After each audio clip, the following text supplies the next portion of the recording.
de l'Église de l'Apostolique, il y avait que les frères qui avaient le pouvoir et la possibilité d'être ordonnés autant que les femmes de ministère.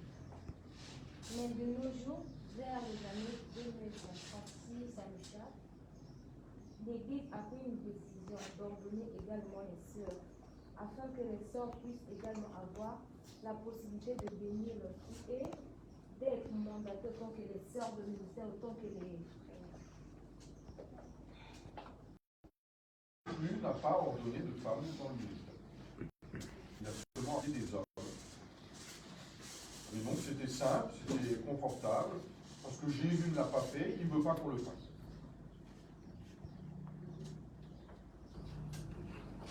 Et bah, surtout pour les hommes, c'est confortable. Hein. C'est nous qui... On aime bien les hommes dans le pouvoir, on va à la maison, on est les chefs, on dit à la femme ce qu'elle doit faire, et elle nous obéit. Ça c'est bien comme ça. Mais est-ce que c'est conforme à l'enseignement de Jésus? Ça c'est déjà une première réflexion.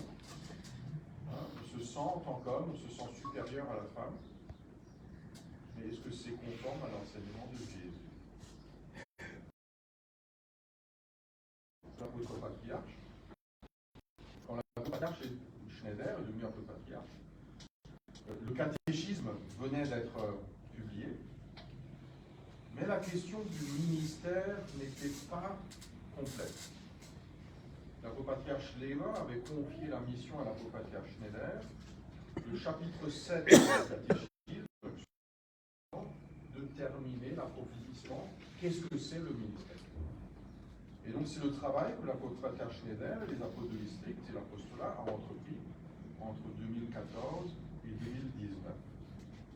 En 2019, il a publié, quand nous étions avec lui à Bangui, il venait de publier le nouveau concept du ministère qui nous a permis de définir. Il y a en fait 3 ou selon comment on l'explique, 4 ministères. Le ministère de diacre, de prêtre, d'apôtre et d'apôtre patriarche. L'apôtre patriarche aussi est ordonné.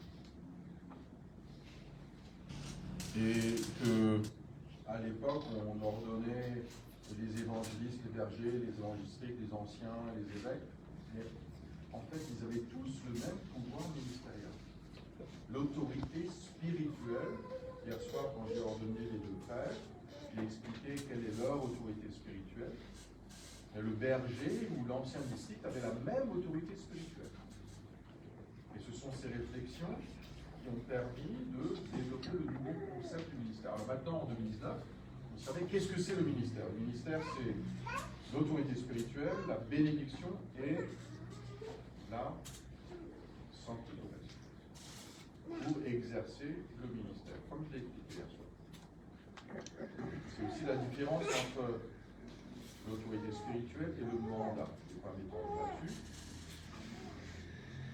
Et après, une fois que ça a été développé, la prochaine question était qui peut exercer un ministère? Et comme dit, jusqu'à présent, c'était dans la culture de l'Église apostolique, la tradition de l'Église apostolique, seulement les hommes. Et là, l'apostolat s'est posé la question, oui, mais est-ce que c'est la volonté de Dieu?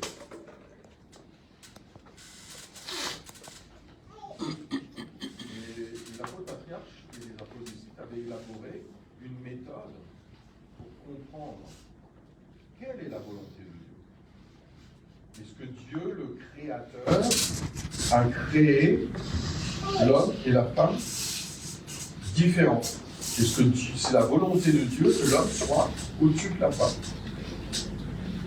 Et en analysant les récits de la Genèse, il est clair, si ça vous intéresse, c'est tout un rapport d'une trentaine de pages qui est disponible sur le site, où les apôtres peuvent vous le partager si vous n'avez pas accès, qui explique l'interprétation correcte de la Genèse selon l'enseignement que Jésus nous a donné.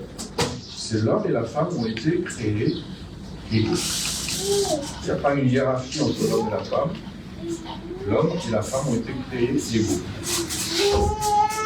Quand Dieu dit que la femme sera soumise à l'homme, dans le 3e chapitre de la Genèse, c'est après la chute dans le péché.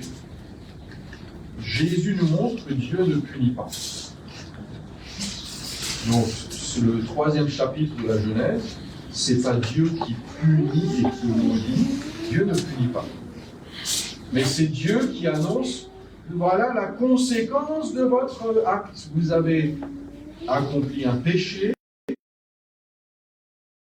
la bénédiction de Dieu, c'est Dieu qui annonce la conséquence de la chute dans le péché. C'est comme le fils prodigue, hein.